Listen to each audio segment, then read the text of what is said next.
J'avais aussi, bien sûr, une question. Enfin, je voulais vous demander d'approfondir un peu sur la question de l'éventuelle réouverture des échanges sur la loi NOTRe, des débats sur la loi NOTRe, et poser la question aussi de la maille des EPCI. Donc, sur un certain nombre de territoires que vous représentez, une dérogation s'applique, qui est la dérogation des territoires de montagne, où les EPCI peuvent faire 5000 habitants,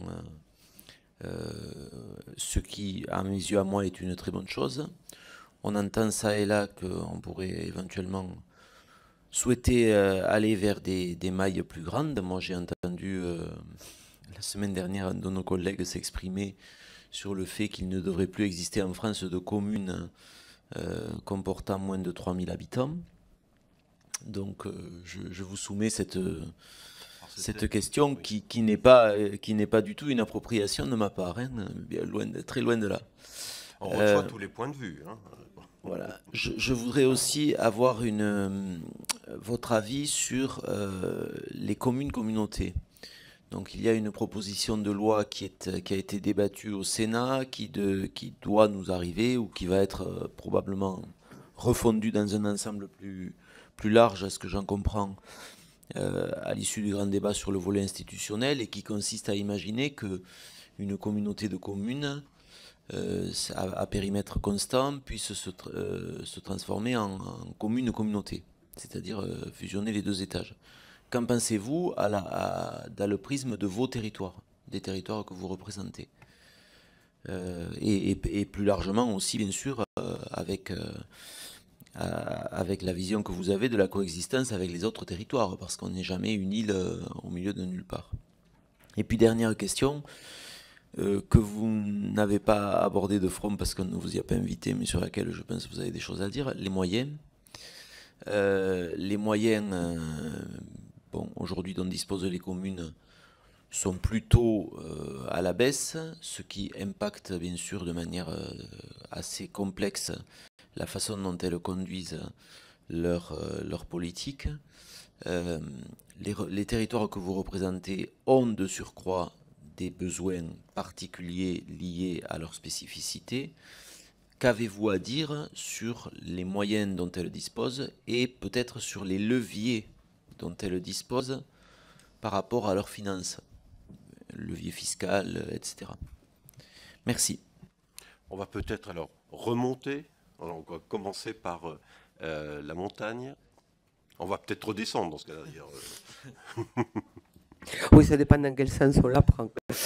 Bien, merci. Alors, qui prendrait l'initiative de rouvrir les périmètres?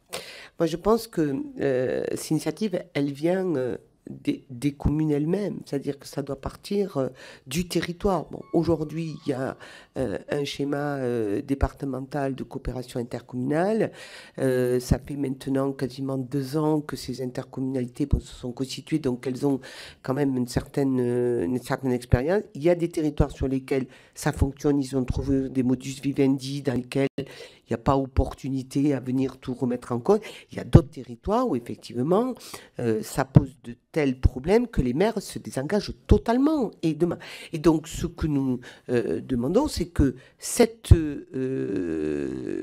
ce seuil des 5000 habitants en zone de montagne, moi je pense qu'il ne faut pas ni le baisser ni l'augmenter. 5000 habitants, ça me paraissait être ça nous a paru être à l'époque, et on n'a pas changé d'avis, une bonne maille. Donc dans les territoires où effectivement ça ne se passe pas bien, où les communes de montagne ont la possibilité de pouvoir se structurer en intercommunalité qui correspond à un bassin de vie et qu'elles sont dans la maille des 5000 habitants, et ben je pense que cette possibilité devrait pouvoir leur être laissée. Sur la communauté. Alors, si je comprends bien, c'est la communauté de communes qui devient une commune, c'est ça? C'est ça. Bien. Dans ce cas-là...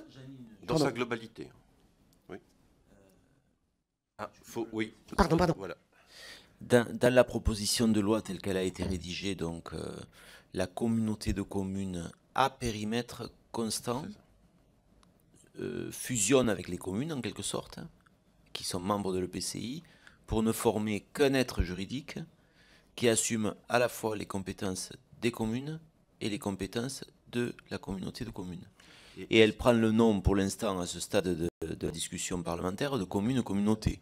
Et surtout qu'il n'a plus... Et elle n'a plus l'obligation d'adhérer à une autre communauté de communes. Une commune nouvelle. C'est ce qui change par rapport à la commune nouvelle. La commune nouvelle, à droit constant pour l'instant, doit adhérer aussitôt qu'elle s'est constituée à une autre communauté de communes, si elle était déjà communauté de communes elle-même, par exemple. Ce qui a eu pour effet d'ailleurs d'entraîner des communes nouvelles dans des périmètres immenses, par ailleurs. Tandis que la commune-communauté contourne cette disposition en supprimant l'obligation pour le nouvel être juridique d'adhérer à une autre communauté de communes, puisque lui-même est communauté de communes.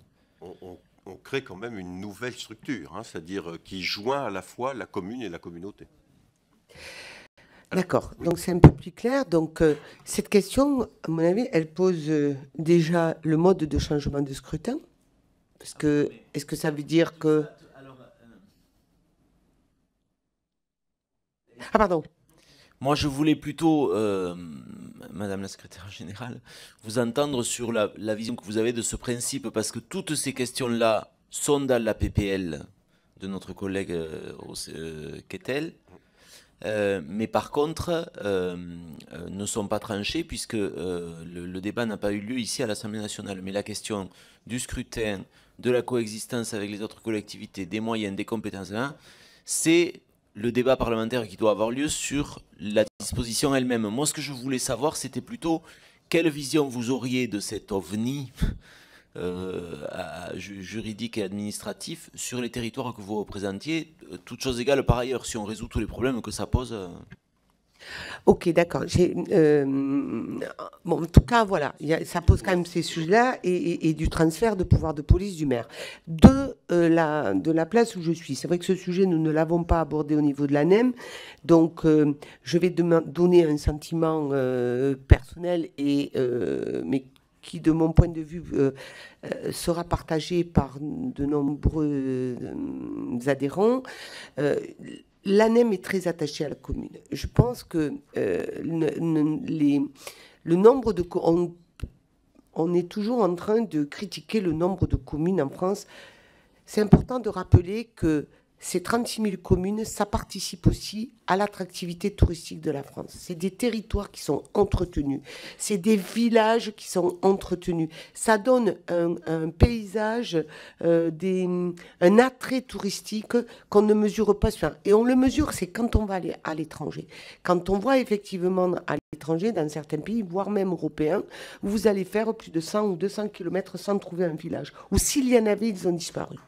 Eh bien, c'est pas ça la France. L'image de la France, c'est toutes ces communes, ces clochers, ces villages dans lesquels on a plaisir à se promener, Et en zone de montagne, encore plus, parce que c'est beaucoup aussi de chemins à entretenir pour que les gens puissent aller se promener, pour que les gens puissent découvrir les merveilles de la nature. Donc, très honnêtement, sous réserve d'une discussion au sein de notre association, en tout cas, je pense que nous ne serons pas particulièrement favorables à la transformation de la communauté de communes en commune. Mais laissons la liberté. Laissons la liberté. Alors, les élus des communes touristiques. Oui, bien sûr. Le principe libéral doit dominer. C'est celui qui doit relayer la volonté, l'engagement des élus. Sur cette commune pourquoi pas, hein. Moi, j'ai l'impression qu'on anticipe l'étape suivante de l'interco, qu'auraient été transformées toutes les intercos, qu'elles soient de communes ou d'agglo, en grandes communes. C'est les Gemeindements qui l'emporteraient. Mais c'est vrai qu'il y aura quand même une vraie question. Est-ce que c'est une commune nouvelle qui a les compétences de l'agglo? Parce que là, il y a plus d'antagonisme, hein, comme on peut l'avoir, hein. La commune qui est privée de son développement économique, de sa gestion de l'eau et de sa compétence touristique, le retrouve forcément dans la communauté. Bon, pourquoi pas avoir. C'est pas le sujet immédiat, vous nous le rappelez. En revanche, c'est vrai que la net est pareillement. Nous avons des communes touristiques qui sont des villages, parmi les plus beaux villages de France, hein, qui sont référencés comme tels. Nous avons des villes plus importantes. Marseille hein, est chez nous un adhérent particulièrement dynamique, hein, qui travaille avec nous en permanence, qui siège à notre conseil d'administration très régulièrement, pour vous dire que la dimension du tourisme hein, n'est pas liée forcément au périmètre. Hein. Le périmètre, hein, et ça c'est aussi une des questions de l'Interco, ne doit pas s'apprécier en habitants. Hein, parce que si on l'apprécie comme on nous l'a imposé en habitants, on arrive à des incohérences territoriales. C'est-à-dire, pour forcer, faut quand même le dire, hein, nos préfets qui ont eu à réaliser les schémas, d'ailleurs, il y en a qui ont fait la course, hein, bon, pour être le premier et le deuxième, il y avait les primes, hein, faut quand même pas l'oublier, hein, aussi. On n'a pas toujours réuni la pertinence. Voilà. Donc, je dis, c'est le bassin de vie, c'est le bassin de production hein, qui doit l'emporter. Et pour nous, le tourisme, c'est le bassin touristique. C'est la cohérence d'un bassin touristique hein, qui doit dominer. Hein, et laissons, et alors là, on y revient, nous, ça nous revient constamment, hein, c'est l'option, donc la subsidiarité. Laisser faire ceux qui peuvent et savent faire. Voilà. S'il y a carence, à un moment donné, c'est vrai qu'il faudrait faire des constats, hein, et on a des structures hein, encore déconcentrées pour le rappeler. Voilà. Je pense aussi, pour la commune, qu'il y a un effet de démocratie locale à préserver. Les périmètres des agglos ne le permettent pas. Ne le permettent pas. Il y a d'abord un éloignement entre l'administré et l'administration qui s'est encore distancié. Il y a une perte de l'initiative du bénévolat. Et nous faisons un constat, nous l'avons fait à travers un certain nombre de nos adhérents, au regard du développement durable et des agendas 21. On a vu qu'il y avait plus de spontanéité, plus d'originalité dans des bourgs, hein, des gros villages ou des bourgs qui nous ont fait des agendas 21 remarquables. Parce que c'est toute la population qui s'y est mise. Dans nos agglos qui deviennent en réalité de sociologie urbaine, hein, parce que c'est ça, et de réaction hein, urbaine, ben, on n'a pas le même mécanisme. Au contraire, hein, il faut que l'initiative hein, vienne d'en haut pour péniblement s'appliquer en bas.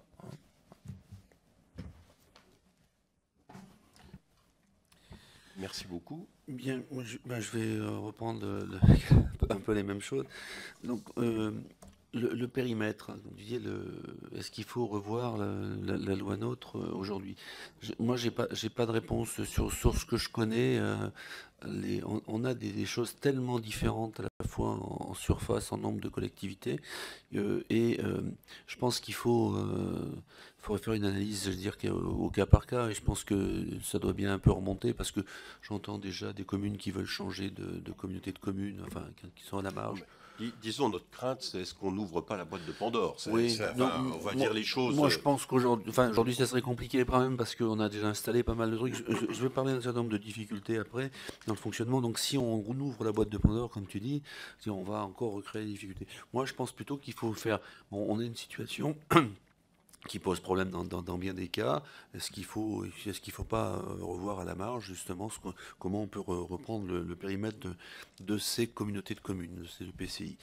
Après, moi, dans l'absolu, à la lumière de ce qui est passé, si j'avais eu la maîtrise de la baguette magique, j'aurais regroupé mes communes en fonction justement de la géographie et de les populations sur la base de ce que je disais à peu près. Je dis environ 1500-2000 habitants, parce qu'il y a la question qui a été évoquée aussi de la relation avec le pouvoir de la commune, la manière de vivre ensemble, le consensus, la médiation, toutes ces choses-là, ça ne peut pas marcher à des échelles de population énormes.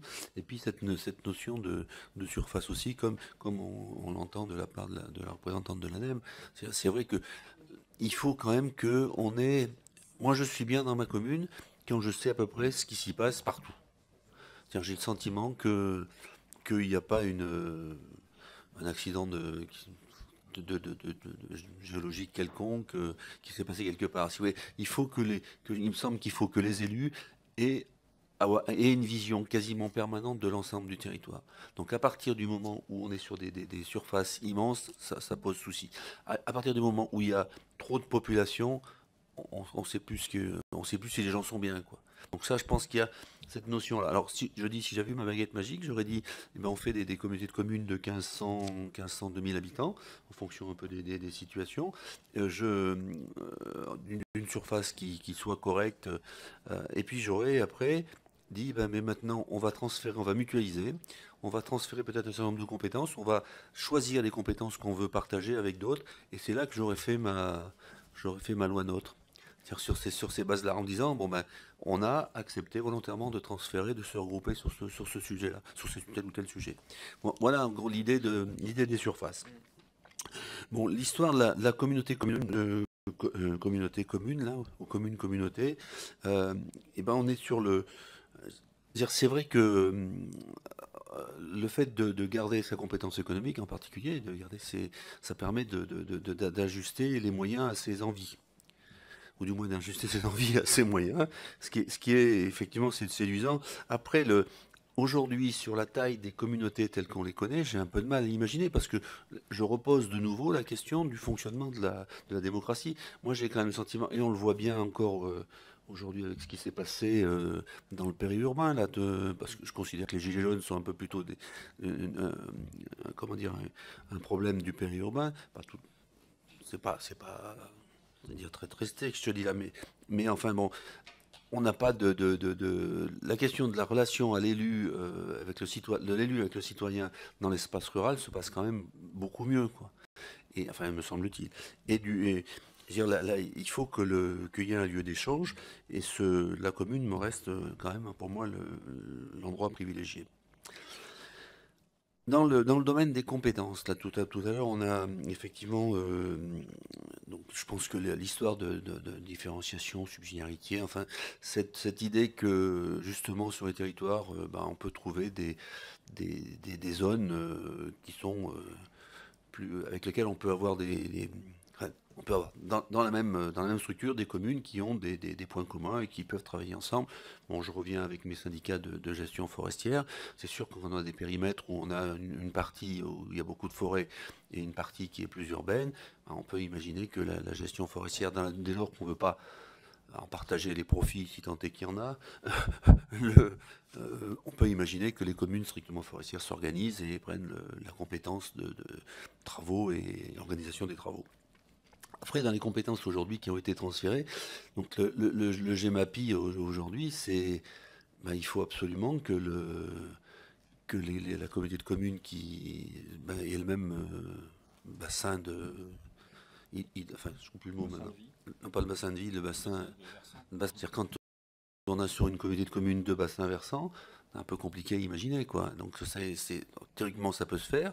À vivre, c'est un peu plus compliqué. Bon, l'eau, assainissement, j'en parle pas dès l'instant qu'on a un relief tourmenté avec des réseaux qui peuvent pas se marier, ou voire même des réseaux de structures juridiques différentes, c'est compliqué. Et puis je vais revenir sur un des cas particuliers que je connais dans notre région, puisque on s'était très tôt organisé en gros syndicats pour les ordures ménagères, alors des syndicats qui étaient un peu différents, enfin géographiquement différents. On s'est organisé pour l'électricité, etc. Et ces gros syndicats, on se retrouve aujourd'hui pris avec... Quand les comités de communes sont dans le même syndicat, il n'y a pas trop de soucis. En revanche, quand vous trouvez le territoire de la Comcom sur deux syndicats différents, alors je prends un exemple précis qui m'a été rapporté. La collecte de la redevance des ordures ménagères est faite par la communauté de communes. Elle ne sert juste que de trésorier. Elle collecte les redevances, elle doit et puis abonder après le fonctionnement des deux syndicats en fonction du montant des redevances qu'ils auraient dû théoriquement percevoir chacun. Donc c'est une complexité comptable qui est coûteuse et qui est pas... Donc là aussi, c'est la réflexion sur l'organisation le territoire, comment on l'a partagé, c'est une réflexion qui était importante. Et enfin, la question que tu évoquais, Rémi, sur l'ingénierie. Alors là, On a aussi, c'est pareil, on a des niveaux différents de questions. Ça dépend de, comment dire, oui, des niveaux différents. Je prends l'exemple il y a beaucoup de départements aujourd'hui qui se sont dotés d'une agence territoriale d'ingénierie, donc qui peut répondre à des besoins d'urbanisme, etc., des choses qui sont... bon, là, est-ce que le coût... est-ce qu'il n'y a pas justement une aide un peu du département importante? Est-ce qu'on peut imaginer que cette ingénierie soit financièrement en équilibre? Je ne suis pas sûr sans sans le soutien des départements. Et à l'inverse, quand on a une problématique particulière au sein de la Comcom et qu'on se dit, ben, j'ai pas les éléments en interne, je vais me prendre un bureau d'études, ben, c'est souvent du racket, quoi. Du racket pour une information qui n'est pas optimale. C'est-à-dire, cette question d'ingénierie, elle est aussi à géométrie variable en fonction du territoire et de la demande précise. Donc c'est pas si simple que ça. Moi je pense que l'histoire de la différenciation c'est quelque chose qui me plaît bien quand même. On va pas tout bouleverser aujourd'hui là, pour revenir à la question initiale. Donc est-ce que justement la différenciation n'est pas une étape? Alors après la question des moyens, Joker. Bon,